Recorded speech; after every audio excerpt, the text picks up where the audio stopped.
Gaman jini soyayya, gaman jini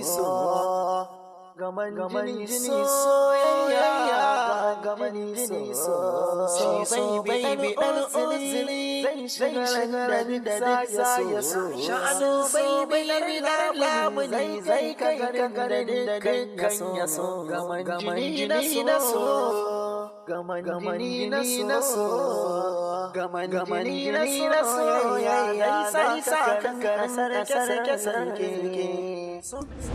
na yi da na sanin yadda da magana ki da nake a koda yaushe.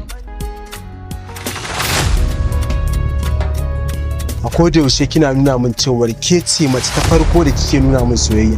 Ashe yaudara ta kike, cuta ta kike a bayan ido. Khadija ina so ki sani na tsane ki ina son ki.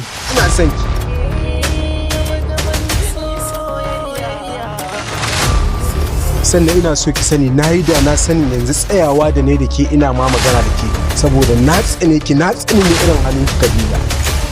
Haba Yusuf ka tsaya ka ji mana me yake faruwa da nan ka ɗauke wannan ɗanyen hukuncin. Za ka kar ki ƙara kiran sunana. Ke har kina da bakin da zaki buɗe baki ki min magana.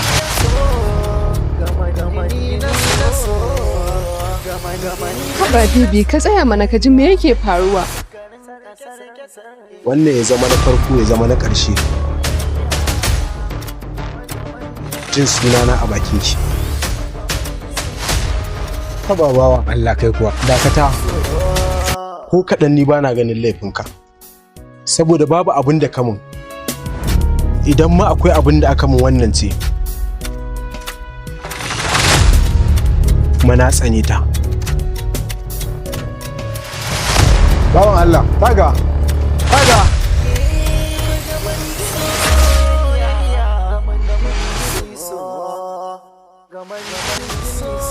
Haidar, kaga a gabanka wanda nake so, nake muradi, wanda nake son in rayu da shi.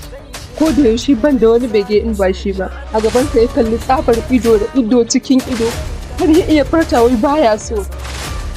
Kuma wai ya tsane ya zan yi da rayuwa. Abin da nake so da ke shi ne ki kwantar da hankalinki. Yayi kuskure ba akan komai ake yanke hukunci ba tare da ka tsaya ka saurari wanda ya ma laifin ba. Shi gaskiya yayi gaggawa. Amma dan Allah dan Annabi ki kwantar da hankalinki ki jira ni a nan wajen. Kar ki manta ke fa ƴar uwata ce kuma ta jini. Wallahi in dai akan matsalar jini sai inda ƙarfi na ƙare. Dan Allah na roƙe ki jira ni ina zuwa minti kaɗan na fasa tafiya. Yanzu an rage cewa kana son ta alhalin baka da lokacin sauraron uzurinta.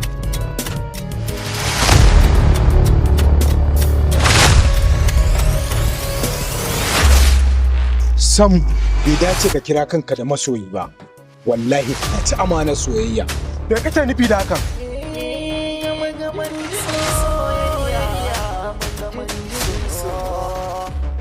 Sasin ne yake faruwa tsakanin ni da ita? Ko kuwa ka tsaya ka saurara ita wace ce a wajena? Me amfani na tambaye ka wace ce ita a gurinka bayan na san soyayya kuke yi? Wannan shine babban kuskuren da ka tafka.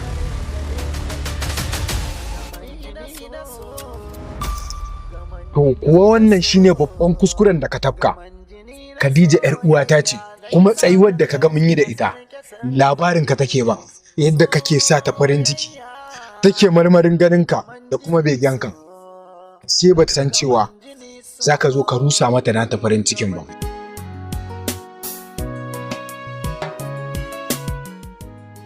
Kaga duk wannan ba shi bane.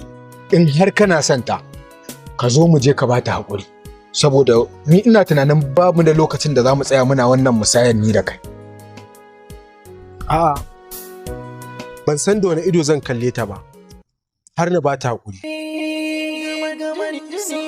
Idan har tana son ka, to za ta jibanci al'amarinka, sannan za ta jibanci kuskurenka. Na tabbatar da cewa za ta yafe ma kuma ku ci gaba da rayuwa wadda ta fi da daɗi da kuma farin ciki da walwala. Ka zo mu je ka bata. ka zo mu ci. kuma shi so a mai iskili bare ai hawan dankali Khadija ban san da wani ido zan kalle ki in baki hakuri ba.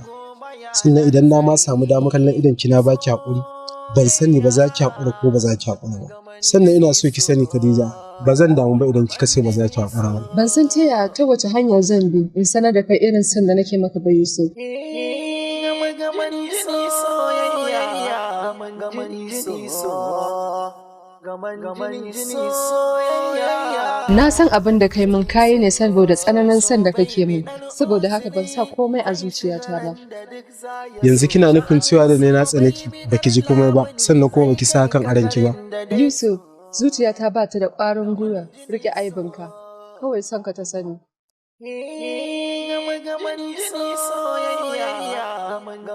Ki haƙuri, na gane kuskure na.